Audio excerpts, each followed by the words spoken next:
হ্যাঁ, মারিয়া wants to write a বুক, মারিয়া একটা বই লিখতে চায় about her feelings and experience, তার অনুভূতি এবং অভিজ্ঞতা, এক্সপিরিয়েন্স মানে অভিজ্ঞতা, অনুভূতি এবং অভিজ্ঞতার বিষয়ে সে একটি বই লিখতে চায়। তাহলে এখানে আন্ডারলাইন করা আছে about her feelings and experience.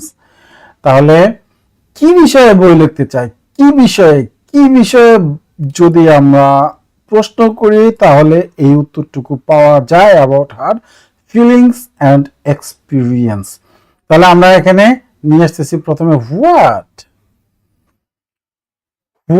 তারপরে একটা সাহায্যকারী ভার্ব আসবে।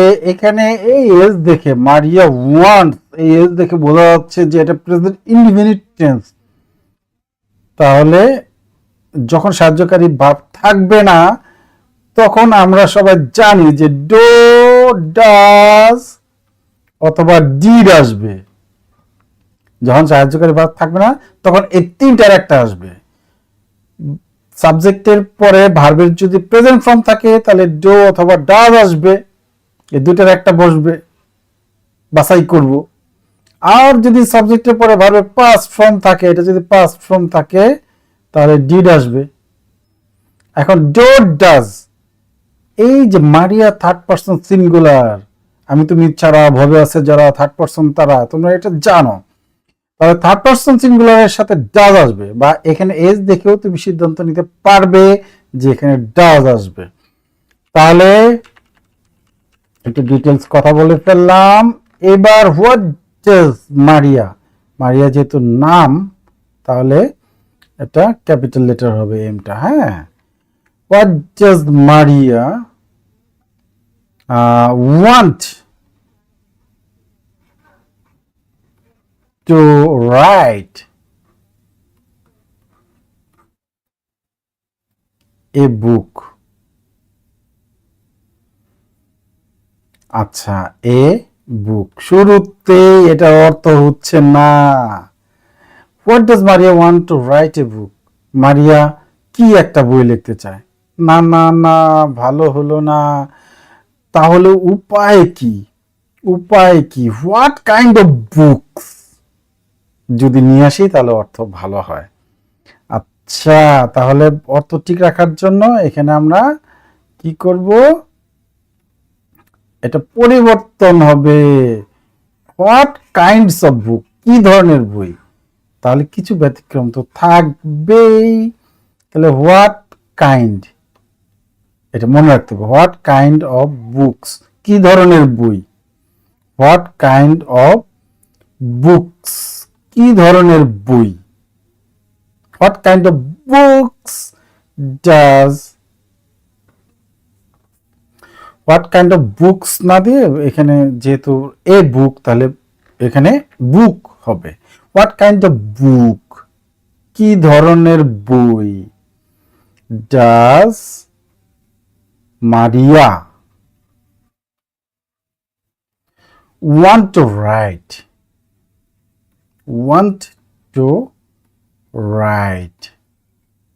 তাহলে একটা প্রশ্নবোধক চিহ্ন দিতে হবে। What kind of book does Maria want to right, মারিয়া কি ধরনের বই লিখতে চায়।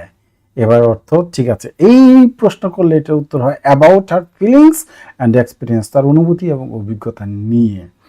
তাহলে শুরুতেই দেখলাম যে একটা ব্যতিক্রমী পেয়ে গেলাম। এইবার 2 নম্বরে কি বলেছে, I went to Sreemangal under Moulvibazar, আমি মৌলভীবাজারের শ্রীমঙ্গলে গিয়েছিলাম।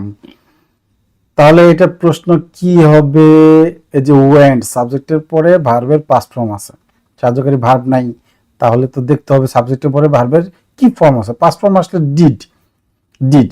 এখন ডিড তো আসবে, কিন্তু প্রথমে WH ওয়ার্ড বাছাই করতে হবে। হু, হুইচ, হোয়াট, হোয়ার, হোয়েন, এগুলো হচ্ছে WH ওয়ার্ড, এটা প্রশ্নে তোমাদের দেওয়া থাকে, সেখান থেকে সেটা কোনটা বাছাই করতে হবে। এখানে শ্রীমঙ্গল জায়গার নাম আছে, আমি যদি প্রশ্ন করি কোথায় গিয়েছিল, কোথায়, তাহলে কিন্তু এই শ্রীমঙ্গল আসছে। তাহলে হোয়ার, কোথায় ইংরেজি হচ্ছে হোয়ার, কোন স্থানের নাম জানতে হোয়ার, হোয়ার ডিড, WH এই ওয়ার্ডের পরে একটা সাহায্যকারী ভার্ব আসে, হোয়ার ডিড ইউ, তাহলে আই হয়ে যাবে ইউ। তুমি কোথায় গিয়েছিলে? আমি শ্রীমঙ্গলে গিয়েছিলাম। Where did you go, where did you go, তুমি কোথায় গিয়েছিলে? হ্যাঁ, এবার 3 নম্বরে চলে যাচ্ছি। I went there in last December, আমি সেখানে গত ডিসেম্বরে গিয়েছিলাম। তাহলে আগে WH ওয়ার্ডটা বাছাই করি। লাস্ট ডিসেম্বর, গত ডিসেম্বরে। কবে? গত ডিসেম্বরে। কবে? গত ডিসেম্বরে। কখন? গত ডিসেম্বরে। তাহলে কখন ইংরেজি কি? হোয়েন। কখন? সময় জানতে হোয়েন ব্যবহার করা, সময় জানতে হোয়েন ব্যবহার করা, হোয়েন। এই যে আবার went, when did you, went এবার প্রেজেন্ট ফর্ম হয়ে যাবে। When did you go there, when did you go there, THERE, when did you go there, when did you go there. তাহলে দেখো শিক্ষার্থীরা, এই ডিড যখন আসে তখন ভার্বের প্রেজেন্ট ফর্ম হয়ে যায়। ভার্বের 3টা ফর্ম আছে, প্রেজেন্ট, পাস্ট, পাস্ট পার্টিসিপল, গো, ওয়েন্ট, গন, গো, ওয়েন্ট, গন, এই 3টা ফর্ম কিন্তু জানা থাকতে হবে। তাহলে প্রেজেন্ট ফর্ম হচ্ছে গো, পাস্ট ফর্ম হচ্ছে ওয়েন্ট, এই পাস্ট ফর্ম দেখি ডিড এসেছে। এখন এই দুইটার মধ্যে কি মিল আছে দেখো, আমরা স্ট্রাকচারটা একটু দাঁড় করিয়ে ফেলি। স্ট্রাকচারটা আমরা একটু দেখি যে প্রথমে WH ওয়ার্ড আসলো, তারপরে অক্সিলারি ভার্ব, এটাকে বলে সাহায্যকারী ভার্ব। এই যে am, is, are, was, were, did, do, did, have, has, will, shall, will, এগুলো হচ্ছে সাহায্যকারী ভার্ব। অক্সিলারি ভার্ব বসলো, এই যে WH ওয়ার্ড, তারপরে সাহায্যকারী ভার্ব, তারপরে সাবজেক্ট, তারপরে কি? সাবজেক্ট, তারপরে ভার্ব যদি থাকে, তারপরে বাকি অংশ যদি থাকে, এক্সটেনশন। তাহলে এক্সটেনশন, তাহলে বোঝা গেল যে এখানে প্রথমে WH ওয়ার্ড, তারপর একটা সাহায্যকারী ভার্ব, তারপর সাবজেক্ট, তারপরে ভার্ব, এইটুক যেন ঠিক থাকে। এবার আমরা 4 নম্বরে চলে যাচ্ছি। 4 নম্বর কি বলেছে? We went Sreemangal by bus, আমরা শ্রীমঙ্গলে বাসে গিয়েছিলাম। কিভাবে? বাসে। কিভাবে? বাসে। তাহলে কিভাবে ইংরেজি কি? কিভাবে ইংরেজি হলো হাউ। হাউ ডিড আসবে, হাউ ডিড ইউ, তুমি, তোমরা একই, you. How did you go there, how did you go Sreemangal, how did you go Sreemangal, how did you go Sreemangal, প্রশ্নবোধক চিহ্ন। তুমি শ্রীমঙ্গলে কিভাবে গিয়েছিলে? তাহলে শ্রীমঙ্গল একটা জায়গার নাম, এর জন্য কিন্তু এখানে ক্যাপিটাল লেটার হবে, ক্যাপিটাল লেটার শুরুতে, এবং এখানে জায়গার নাম, এর জন্য এখানে ক্যাপিটাল লেটার হবে। ক্যাপিটাল লেটার স্মল লেটার ঠিক করে না লিখলে কিন্তু নম্বর কাটা যাবে। এবার 5 নম্বর কি করছে? An earthquake can happen at any time. An earthquake can, অর্থাৎ ভূমিকম্প যে কোনো সময় ঘটতে পারে। Can happen at any time, যে কোনো সময়। তাহলে কি হবে? কি যে কোনো সময় ঘটতে পারে? তাহলে হোয়াট ক্যান হ্যাপেন, এই যে এখানে শুধু এটা পরিবর্তে হোয়াট দিয়ে দিলেই হয়ে যাচ্ছে। হোয়াট, এটা ওই স্ট্রাকচারের সাথে কিন্তু মিলবে না। What can happen at any time, what can happen at any time, কি যে কোনো সময় করতে পারে, হোয়াট ক্যান। তাহলে এখানে অ্যান আর্থকুয়াক, এটা হচ্ছে সাবজেক্ট, এখানে হোয়াট সাবজেক্টের মতো কাজ করছে, what can happen at any time. তাহলে এই যে হো, বাক্যের শুরুতে হো আর এই হোয়াট একই হিসেবে এখানে ব্যবহৃত হয়েছে। এবার এখানে কি বলেছে? We should keep a torch to see in the dark, অন্ধকারে দেখার জন্য আমাদের টর্চ রাখা উচিত। টু সি, কি জন্য? কেন? অন্ধকারে দেখার জন্য। কেন? কেন? এই যে বিকজ, টু এরকম থাকলে কেন হয়। তাহলে কেন ইংরেজি কি? কারণ জানতে ওয়াই ব্যবহার করা হয়। হ্যাঁ, ওয়াই, উই শুড, এই যে সাহায্যকারী ভার্ব আছে এখানে শুড, ওয়াই শুড, এখানে উই আছে তাহলে ইউ হয়ে যাবে। ওয়াই শুড ইউ কিপ, এই যে ভার্ব আসলো, a torch?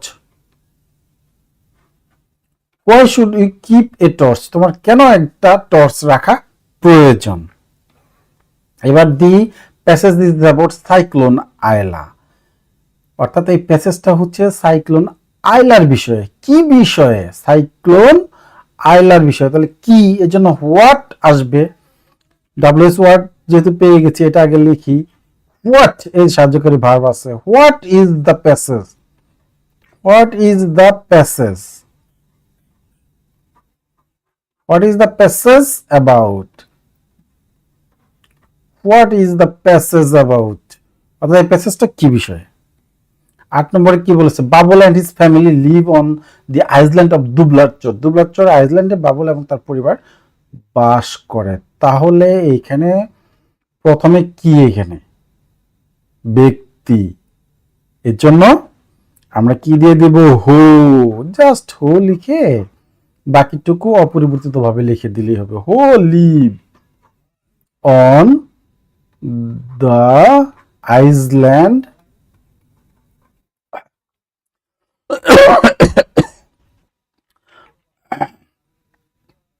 Island of Dublar Char. এখানে একটা বি হবে, ভুল প্রশ্নের। দুবলার চর,